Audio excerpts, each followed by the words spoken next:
Hi everyone, welcome to today's video. I thought I would give a little bit more information as I share my process. Not that it's a very strictly thought out process always, especially this new series that I kind of started without planning to start it. I've been enjoying painting my gouache portraits a bit more again. I used to do a lot of them. I kind of fell out of the habit.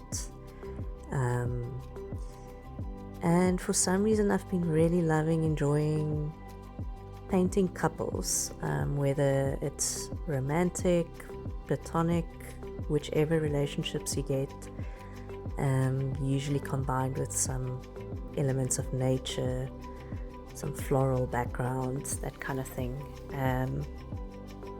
which I never saw myself doing, to be honest, but it makes sense given that I love painting anything from nature and humans, so I guess I should have seen it coming.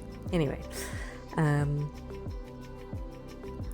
using here, let me just check, it's the Holbein acrylic gouache. Gouache, there you go. And I've actually really been loving it.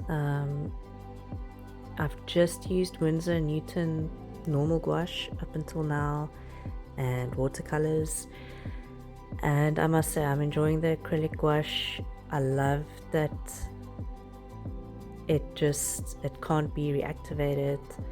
It layers really beautifully. Onto the painting though, I decided to go with a bit more of a green tone shadow, which is not the norm for me. I would usually choose like a blue or a purple tone, some kind of cooler tone. But as you'll see later, this ended up kind of just being my underpainting, and it worked out really well, luckily for me. Getting around the teeth there, that's always the difficult part. You never know if you should include teeth or not. As long as you do it subtly, it should come out looking alright. As you see, the features of the face are going to move around as I add layers on layers. The eyes I really struggled with to draw them in the correct proportions to the reference photo, but I think it came out really good. So the green, it kind of became overpowering. I would call this the ugly face. Like, this is seriously a bit scary if you're just kind of looking at it out of context. Trust me, it's building up to something. Lips are one of my favorite things to paint. Make sure you capture the volume. That is how you get a realistic looking lip. And the moment I started adding pink, this lady just started coming to life. Although it is very overpowering pink at the moment, I think the green it made her look a bit like a corpse.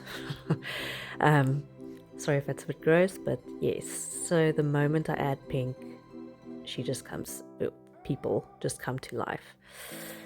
And these peachy colors are always my favorites. So in general, the forehead tends to be a bit more yellow toned for Caucasian skin tones, and the nose, cheeks, a bit more pink. That's where you have a lot of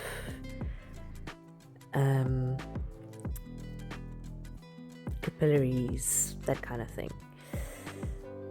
There I'm putting in a bit of a darker shadow to kind of give the lip more form, more shape, 3D shape, a bit more volume. And that was really a lovely plum color. It ended up adding a lot of depth to the painting, and you'll see I'm covering a lot of the dark places with a warmer tone. Alright, I'm going to leave you to it to watch the rest in peace and quiet.